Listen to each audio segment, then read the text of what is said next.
This is the worst fake news that I have seen on network television in, I guess, about 6 months. But, listen, that's a lot because there's a whole lot of fake news going through. CBS News is trying to whip people up into a frenzy and hysteria about coronavirus generally and specifically the situation in New York. So they decided to air footage showing the madness of a hospital in New York. Now, coronavirus, serious problem in New York. It's much more serious there than, I guess, anywhere else in the United States. So why do the TV networks, why do the mainstream news media feel the need to lie to make it seem even worse than it is? CBS News aired footage of an overcrowded hospital room in New York City that actually wasn't in New York City. It actually wasn't in the United States. It actually wasn't in the Western Hemisphere. It was in Italy. It was an editing mistake, they say.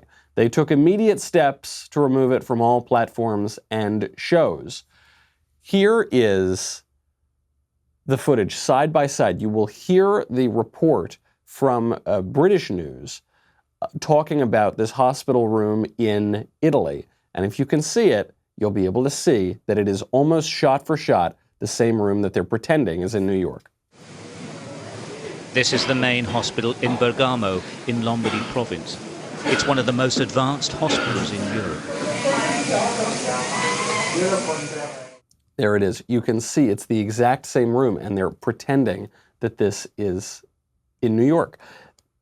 This is not the first time we've seen this. Do you remember, I think it was about 6 months ago, when ABC News made a similar mistake by airing footage that they said was the situation in Syria with Turkish gunfire raining down on the poor Kurds, and this was all Trump's fault and he betrayed our allies, and it just looked like a scene out of an apocalyptic movie. And then it turned out actually it wasn't in Syria, actually it wasn't in the Middle East, actually it wasn't this year, it was from a Kentucky gun show in 2017. Right here appearing to show Turkey's military bombing Kurd civilians in a Syrian border town. This video, obtained by ABC News, appears to show the fury of the Turkish attack on the border town of Tal Abyad 2 nights ago. And it appears to show the attack on the border town because we've decided to overlay this voiceover. Actually, though, it's from a Kentucky gun show, and if we told you it was a Kentucky gun show, you would have believed that too. You'll believe whatever we tell you. We're the news media.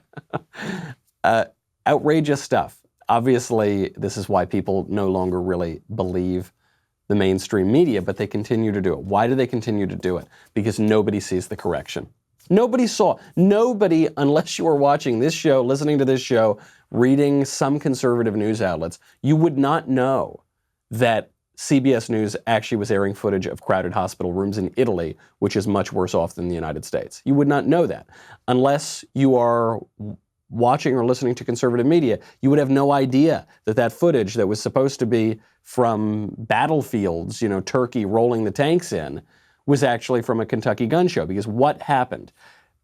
In the case of the Kentucky gun show, ABC News admits on Twitter that, this was wrong. They issue a correction. But the original news story gets orders of magnitude more retweets and likes than the correction. The original news story gets seen on the biggest TV shows on ABC. The correction gets seen as post number 25 of the day on Twitter. Nobody sees the correction. This is how they get away with it. It's how the newspapers have gotten away with it for years. They run the fake story on page A1, and then they run the correction in tiny print on page Z75. So that's the mainstream media. This is also true on social media. We don't want to let Twitter get off the hook here either. Laura Ingraham, a little while ago, sent out a tweet when it looked like we had this promising new drug to treat coronavirus, hydroxychloroquine. Laura Ingraham tweets out, Lenox Hill in New York, among many hospitals, already using hydroxychloroquine with very promising results. One patient was described as Lazarus, who was seriously ill from COVID-19, already released. What did Twitter do? Twitter suspended her account for that. You're not allowed to say that there's light at the end of the tunnel. You're not allowed to say that there might be some hope among this pandemic. Damn it, the media is trying to whip up a panic.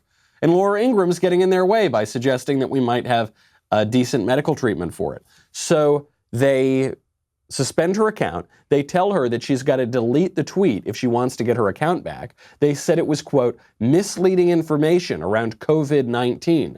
And then guess what happened yesterday? The FDA approved the drug to treat coronavirus. Guess it wasn't fake news after all. Doesn't matter. The tweet's gone. The story's out there. Fake news. Laura Ingram's got to delete her tweet. Now, the federal government has forced Twitter's hand because the FDA has approved this drug. But why on earth would Twitter not take the more cautious position? Why would Twitter not say, well, look, some evidence shows that hydroxychloroquine is working to treat coronavirus, but we don't have long clinical trials yet, so okay, we'll just let the information stand out there. Your mileage may vary, judge for yourself. No, because they are pushing a narrative here. The narrative is panic. The narrative is the world is ending. The narrative is ultimately what they want. Their specific political goal is Donald Trump is doing a terrible job. He's bungling this. He's killing people. That's the ultimate narrative here.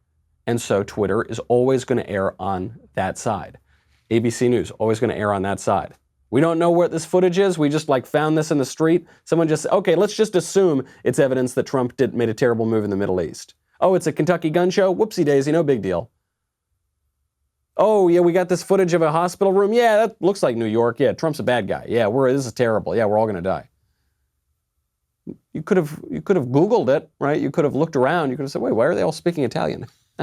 I know there are a lot of Italians in New York, but I didn't think there were that many Italians.